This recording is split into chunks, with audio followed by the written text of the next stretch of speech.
Do you ever have one of those days where you're just flat? You're tired, you're worn out a little bit.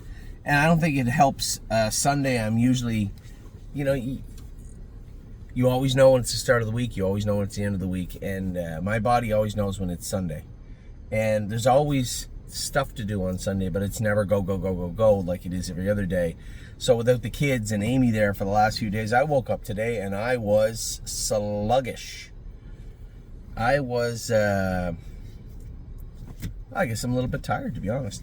I get up and went to the breakfast place, had a quick breakfast. I knew I wanted to finish my videos. I want to talk to you guys about Saturday night. Well, Saturday in general.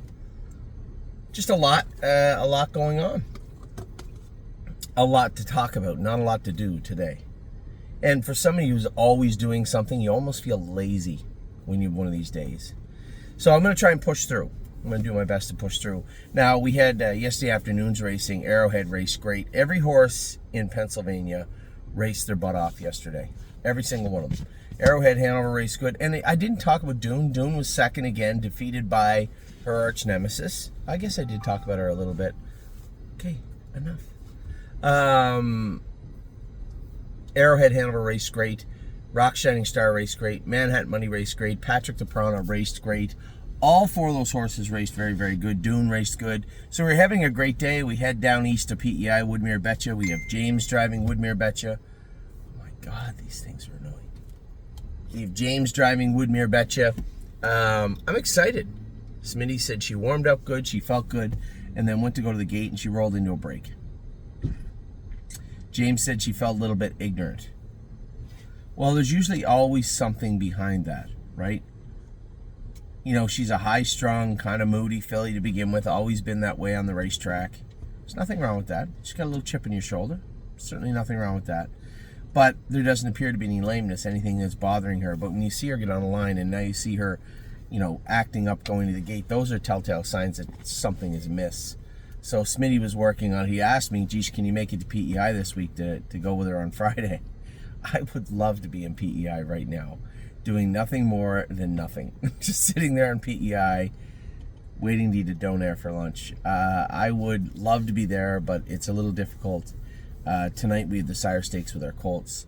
Monday we have Kentucky with our fillies. Tuesday we had Captain Incredible. I opted to go over to Scioto instead for race 2. We have our trotting fillies in the Buckeye races on Tuesday. Wednesday night, Buckeye Colts here.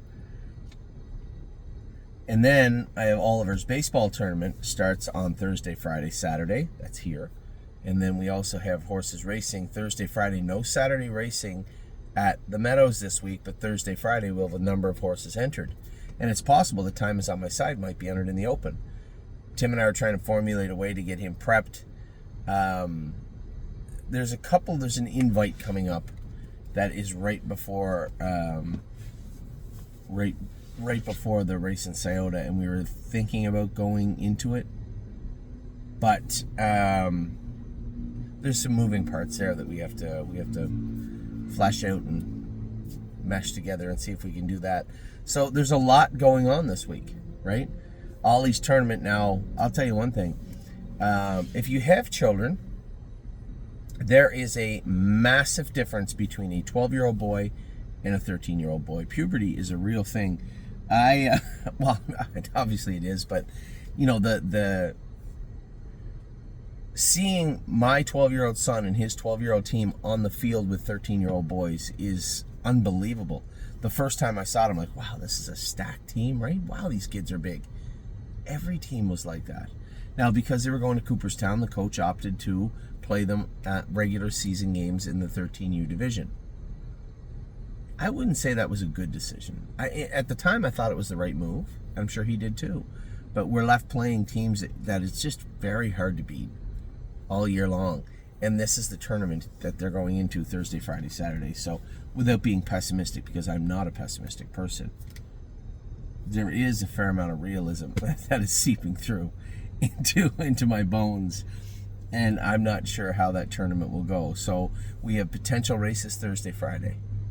Nothing for the most part on Saturday until maybe Saturday night somewhere, I'm not sure. And this is assuming now James is going to the Poconos. He can drive Arrowhead Hanover also. He was good yesterday. all this stuff swirling around, and if the moon and the stars and everything align perfectly, there is a chance I could make it there Friday, Saturday, but it's kind of unlikely.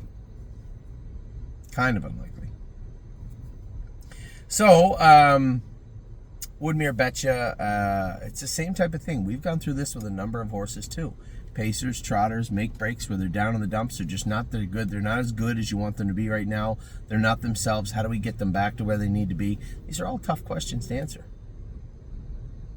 But as I said, Jamie Smith's a very, very good trainer, and I'm sure he will get it squared away. Greatest ending. I didn't get the report from the scope from anybody last night. If he had a bled, they would have let me know right away. I suspect he tied up a little bit last night. Now 48-4 will do it to anybody, but I suspect he tied up a little bit last night. So we'll see. It's just with this horse, man. He's. You talk about Woodmere Betcha.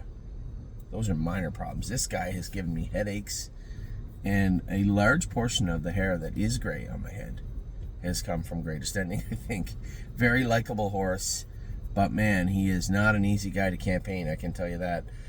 Jason has done his best with him in Northfield. Now he's over with Harry.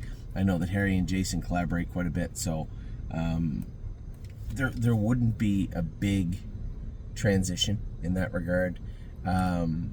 So I'm interested to see what he does his next start. I would like to see him start at Georgian Downs. I'd like to see the horse get rolling again.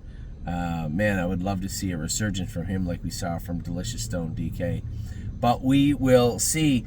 And that I ended up my night with Foxy Seaside. She raced great, still touching that outside knee. I think if we put aluminums on her, I didn't want to before, but she's doing her work very well. I think a set of aluminums on her up front would clean that gate right up, and she would be a much, much different filly for it.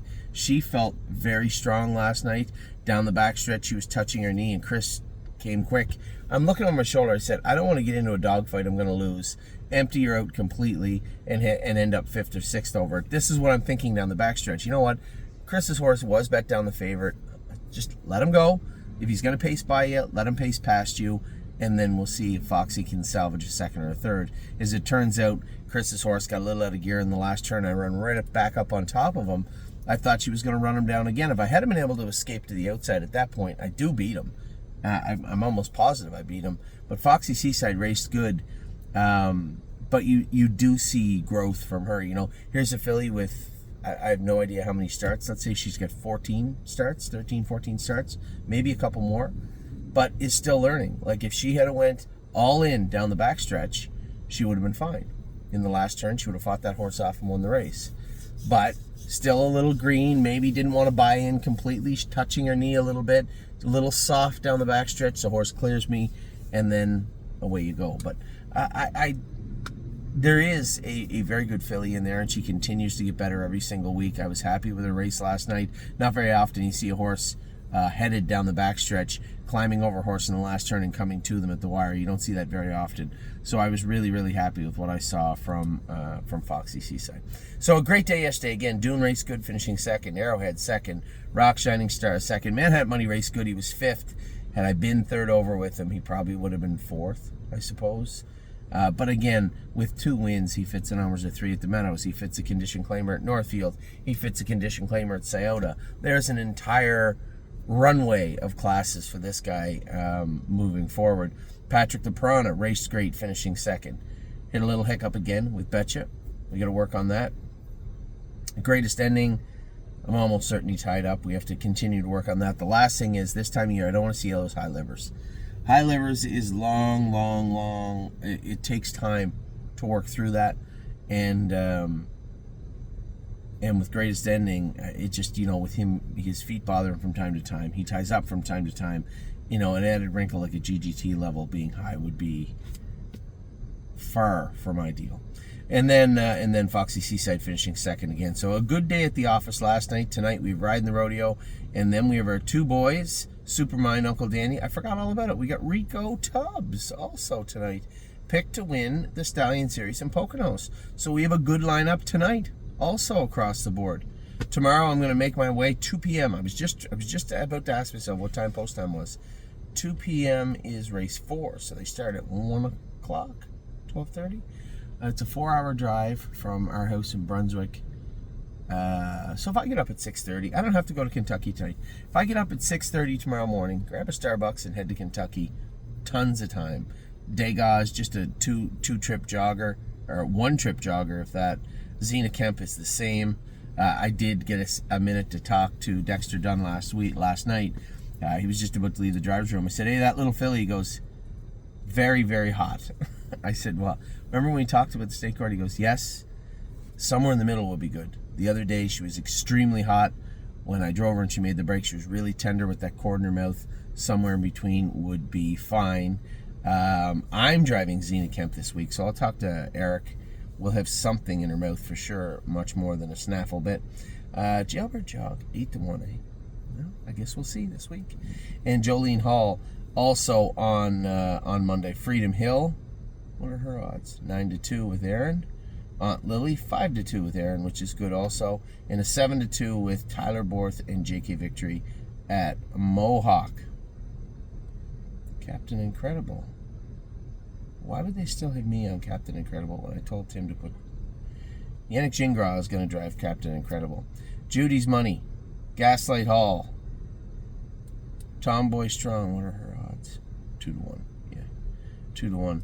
Chicago Hall. Megan's Lucky Day. Steph's Hope. And Delicious Stone again 6-5 from Post 7.